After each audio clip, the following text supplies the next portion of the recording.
Singapore President Tharman Shanmugaratnam says both the island state and Belgium have prospered by embracing global thinking. Mr. Tharman highlighted their shared commitment to open economies, multilateralism and a rules-based international order on his first day of meetings in Belgium. Nadirah Zaidi has more from Brussels.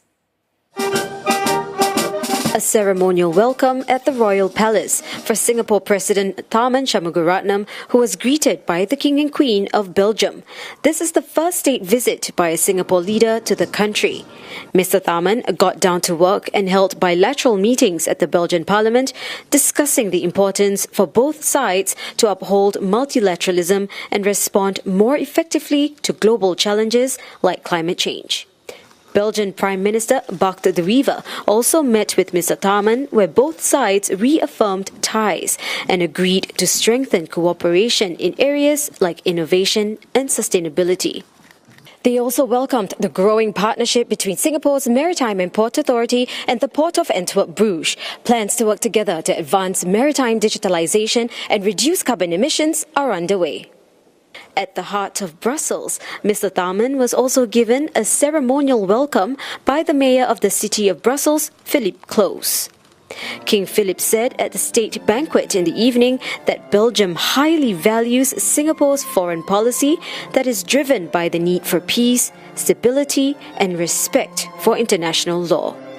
Singapore's resilience in a region confronted with challenges stands out. And we share your concerns. Singapore's and Belgium plea for peaceful cooperation contrasts with the hard power games we are witnessing.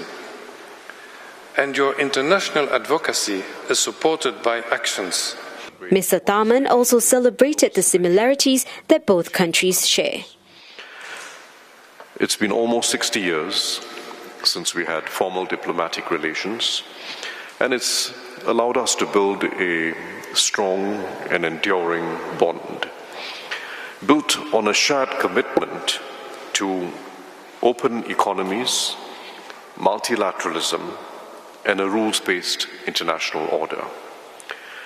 We are both at the heart of our respective regions, with larger neighbors, but deeply integrated into both regional and global networks.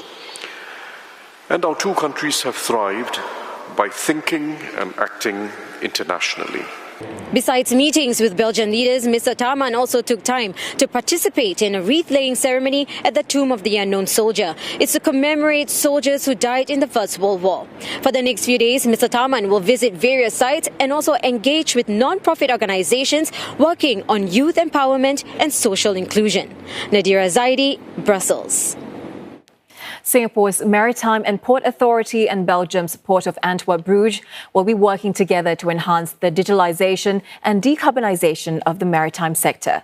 An agreement was exchanged between both sides to promote sustainable and innovative solutions for the future of the global maritime industry. This includes using alternative marine fuels and data-driven solutions to improve maritime safety, efficiency and security. Representatives from the Port of Antwerp-Bruges will visit Singapore to continue discussions and form a working group focused on decarbonization. The group's goal is to exchange information among experts. And what we want to reach in future is not only be the bunkering port for the fossil fuels for as long as it lasts, but also to be the bunkering ports, Singapore and Antwerp-Bruges, for the new fuels. And these new fuels like methanol or ammonia require very stringent rules on safety, on safe handling. So one of the practical things we will be working on under this MOU is exchanging experiences, exchanging the way we have been drafting the safety rules on both sides.